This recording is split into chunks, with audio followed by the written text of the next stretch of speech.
శర్వ గారు శర్వ గారు హాయ్ అండి. Hi hi hi hi darling. Hi. ఇందాక అదే సంపత్ నంది గారు చెప్పారు, డైరెక్టర్ అభిలాష్ గారు చెప్పారు మీరు పెట్టిన ఎఫర్ట్స్ గురించి. 5 months మీరు పెట్టిన ఎఫర్ట్స్ గురించి సంపత్ నంది గారు, అభిలాష్ గారు చెప్పారు కదా. సో ఈ స్క్రిప్ట్ విన్నప్పుడే ఖచ్చితంగా ఆ హోంవర్క్ చేయాలి, తగ్గాలి అని డిసైడ్ అయిపోయారా అభిలాష్ గారు చెప్పినప్పుడే?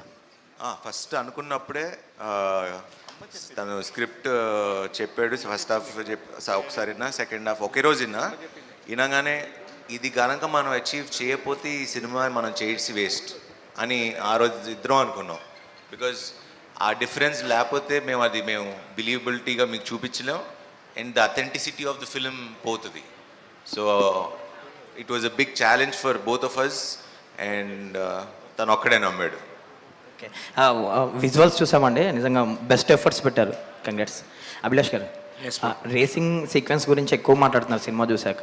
అంటే ఆ సీక్వెన్స్ని హ్యాండిల్ చేయడం ఎలా అనిపించింది? ఎంత టైం పట్టింది ఒక్కొక్క సీక్వెన్స్కి అదంతా షూట్ చేయడం? ఓవరాల్గా 60+ డేస్ చేసాం మేము రేసింగ్ సీక్వెన్స్ అన్ని. చాలా టఫ్ అండి. నేను మొన్న ఇంటర్వ్యూస్లో కూడా చెప్పా. ఒక్కొక్క షాట్ మేము 8 కెమెరాస్ పెట్టి షూట్ చేస్తాం. మీరు చూస్తున్నప్పుడు స్క్రీన్ మీద అందుకే కట్స్ ఎక్కువ ఉంటుంది. మీకు ఆ రేసీ ఫీల్ రాకుంటే విల్ గెట్ బోర్డ్. ఎక్కడైతే మేము సింగిల్ టేక్స్ వాడాము, ఎఫ్పివి కెమెరా కూడా యూజ్ చేస్తాం. అండ్ సిన్స్ సినిమా చూస్తారు కాబట్టి ఆ రెయిన్ సీక్వెన్స్లో రేస్ షూట్ చేస్తున్నప్పుడు it's very tough. And night sequence shoot చేస్తాం. దాంట్లో ఒక చిన్న ఎమోషన్, ఆ ఫైర్ కూడా ఉంటుంది మీకు.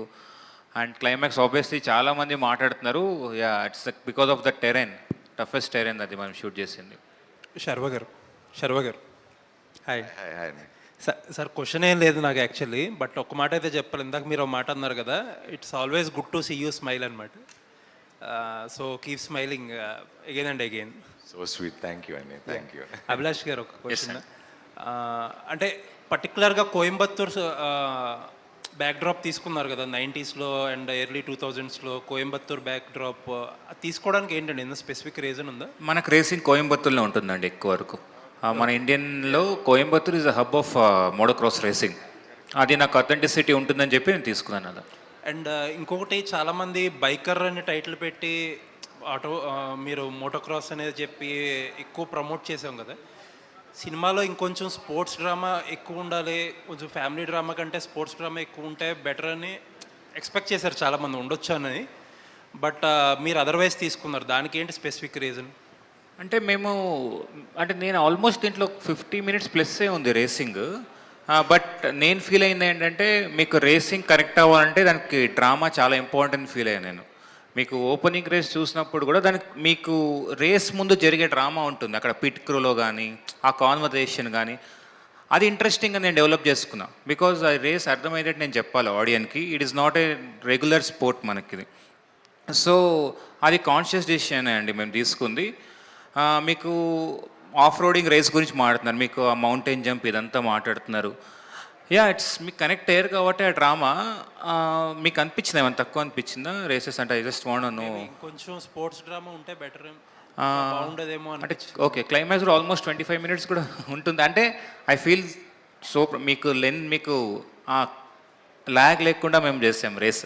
That is more than 25 minutes ఉంది climax, but you're not feeling it. So that is why I like. Nice అండి, ఆల్ ది బెస్ట్. అభిలాష్ గారు, శర్వానంద్. అభిలాష్ గారు కంగ్రాట్స్ అండి. అభిలాష్ గారు, థ్యాంక్ యూ అండి. మామూలుగా ఇది డ్రామా లాంటి డ్రామా సెటప్లో కథ చేస్తున్నప్పుడు క్లైమాక్స్ కొంచెం హెవీగా ఎక్స్పెక్ట్ చేస్తారు. క్లైమాక్స్లో మీరు శర్వ గారికి రాజశేఖర్ గారికి మధ్య కాన్వర్జేషన్ ఏమైనా బిల్డ్ చేస్తారేమో, అక్కడ ఏదైనా ఒక మంచి ఎమోషనల్ సీన్ ఏదైనా బలంగా పండుద్దేమో, డైలాగ్స్ ఎక్కువ వినిపిస్తాయేమో అనుకున్నప్పుడు చిన్న హగ్ తోటి మొత్తం మీరు చెప్పాలనుకున్న ఆ విషయం మొత్తాన్ని మీరు ఎక్స్ప్లెయిన్ చేస్తారు చిన్న హగ్ తోటి. అక్కడ ఆ సీన్ రాసినప్పుడు మీ అప్రోచ్ ఏంటి? ఏదైనా మీ రైటింగ్ టీమ్తో కానీ లేదంటే హీరో గారితో కానీ ఏదైనా డిస్కస్ చేస్తారా ఆ క్లైమాక్స్ ఎపిసోడ్ గురించి? ఎస్, లాస్ట్లో మీరు హక్ గురించి మాట్లాడారు కదా, ఇది పర్టికులర్గా చెప్పాలి. బికాజ్ మేము రైటింగ్లో ఉన్నప్పుడు అదొక చిన్న పార్ట్ లాగా ఉండే. నేను శర్వాన్నకి వెళ్ళి ఇలా అన్నామంటే శర్వాన్నే ఐడియా ఇచ్చారు, అభిలాష్ ఇది భలే ఉంటుంది అభిలాష్ అని. బట్ మేము సెట్కి వెళ్ళి ఆ రోజు ఎవ్వరూ ప్రిపేర్ అవ్వలేదు. నేను జస్ట్ బ్లాకింగ్ వదిలేసి ఇది అని చెప్పి కెమెరా ఒక వైట్ షాట్ పెట్టి వదిలినప్పుడు వాళ్ళిద్దరే పర్ఫామ్ చేస్తారు. ఇట్ వాజ్ వెరీ అన్ప్లాన్డ్ అండి. అంటే because emotion will come that time. మనం యాక్టర్స్కి వెళ్ళి చెప్పకూడదు ఎక్కువ, because they have to emoted. I feel మీరు రైటింగ్లో ఉండేది కానీ బట్ ఆన్ సెట్లో అది వేరే లెవెల్కి వెళ్ళింది. బికాజ్ నాకు first time throughout film చేసి that was last I think shoot మేము చేసింది అదే లాస్ట్ సీక్వెన్స్. సెట్లో ఆర్ట్ డైరెక్టర్స్ కానీ ఆర్ట్ అసిస్టెంట్స్ కానీ వచ్చి ఏడ్చారు, సార్ సూపర్ సార్ ఎమోషన్ అని చెప్పి. దెన్ మీతో టెస్ట్ ఈ ఎమోషన్ బాగా కనెక్ట్ అవుతుంది అనుకున్నాం. రాజశేఖర్ గారు సార్, రాజశేఖర్ గారు లాంటి ఒక యాక్టరు క్యారెక్టర్ ఆర్టిస్ట్ చేస్తే, ఒక విలన్గా చేస్తే స్క్రీన్ ఎలా ఉంటుందో చూడాలని చెప్పి చాలా కాలం నుంచి మీ ఫ్యాన్స్ కానీ ఇండస్ట్రీ కానీ ఇలాంటి డైరెక్టర్లు కానీ వెయిట్ చేస్తున్నారు. వాళ్ళందరికీ ఇప్పుడు ఒక మంచి టైము వచ్చింది అనిపిస్తుంది మీ క్యారెక్టర్ చూస్తే. ఇక నుంచి రాజశేఖర్ గారిని ఎలా చూడబోతున్నామండి? ఈ సినిమా మీకు ఇచ్చిన కాన్ఫిడెన్స్ ఏంటి? శర్వా గారు. Before that I want to say, ఈ సినిమాకి ఇద్దరం హీరోలమే. సార్ ఇందాక మీరు మొన్న అంటున్నారు శర్వా సినిమా అని. ఇప్పుడు సినిమా చూసిన వాళ్ళందరూ ఇది రాజశేఖర్ గారి సినిమా, శర్వా సినిమా అని అంటున్నారు. So I think is still hero for all of అస్.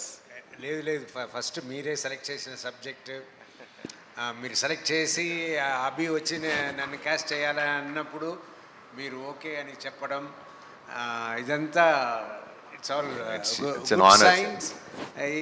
ఈ గుడ్ సైన్స్ వల్లనే నాకు ఇప్పుడు ఇంత హ్యాపీనెస్ అండ్ సక్సెస్ అన్నీ వచ్చింది సార్. అండ్ సో ఇకపైగా నాకు ఇంకా మంచి క్యారెక్టర్స్ వస్తాయి అని అనుకుంటున్నా. అలా వస్తే తప్పకుండా అన్ని క్యారెక్టర్స్లను చేస్తాను, చేయాలనుకుంటున్నా. దాంతోపాటు నా సినిమాలు హీరోగా చేసే సినిమాలు ఉంటుంది, అది చేస్తుంటా. ఐఎమ్ హ్యాపీ ఈ క్యారెక్టర్ చేసిందని. చాలా రోజులు చెప్తూ ఉంటారు అందరూ, ఏంటంటే మీరు చేయొచ్చు కదా, విల్లన్గా చేయొచ్చు కదా, క్యారెక్టర్ రోల్స్ చేయొచ్చు కదా అని చెప్తారు. కానీ ఎక్కడ ఈ సబ్జెక్ట్ ఎక్కడ ఎవరు ఇస్తున్నారు మంచి సబ్జెక్ట్?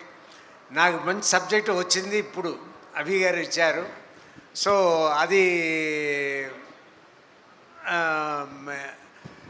దాన్ని నిజం చేయగలిగాం ఆ క్యారెక్టర్ని.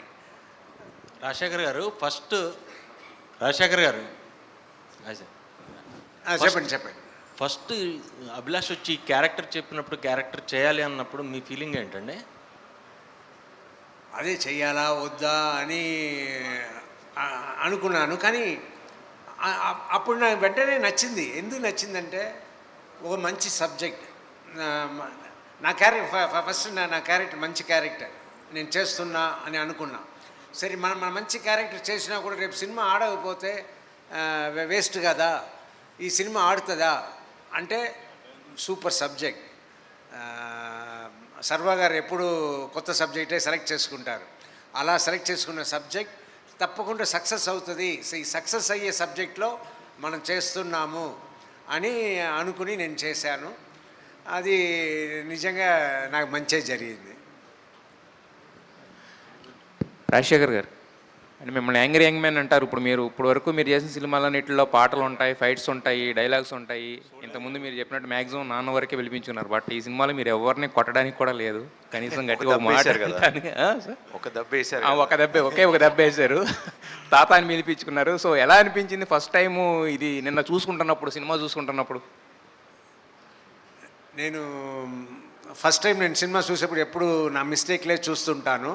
సో నిన్ననే నేను సినిమా చూశాను. ఫుల్ సినిమా పైగా ఇంకా నాకు అర్థం కాలేదంటే ఫుల్ సినిమా అర్థం అవ్వాలంటే నేను 2 సార్లు 3 సార్లు చూడాలి. సో నేను బట్ ఫుల్లీ నేను ఇంటెన్స్గా ఆక్యుపై అయిపోయాను ఆ సబ్జెక్ట్లో. నేను వెళ్ళింది కొంచెం లేటుగా వెళ్ళాను, వేరే షూటింగ్ నుంచి రావడం లేట్ అయింది, గట్కేసర్లో షూటింగ్. సో నేను ఇంకా చూసిన తర్వాత నేను ఇంకా బెటర్గా మాట్లాడగలుగుతా.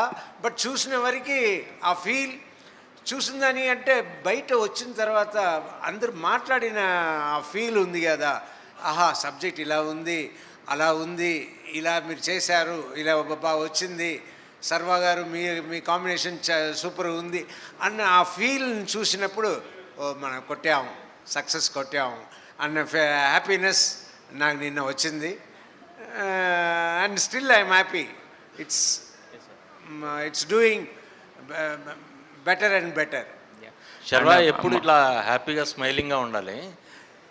ఈ బైక్ రేసులు చేసేటప్పుడు డిగ్రీలో ఇంటర్లో తిరిగిన ఆ మెమరబుల్స్ ఏమన్నా గుర్తొచ్చాయా? మెమరీస్ ఈ బైకింగ్ అప్పుడు కాదు, ఇంటర్ డేస్. నేను ఎప్పుడు చెప్తుంటా కదా, inter days are the best days of our lifes. ఎందుకంటే రేపటి గురించి ఒక ఆలోచన, ఏమవుతుంది లేకపోతే నిన్నేమైంది, ఈరోజు బతకటం కోసమే ఉంటుంది ఇంటర్లో.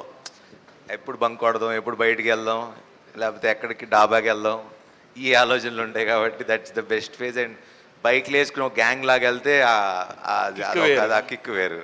సో యా, దీంట్లో ఇది మోర్ అబౌట్ మోటార్ స్పోర్ట్ కాబట్టి ఆ టెరెయిన్స్లో ఇట్లా నడపడం కొంచెం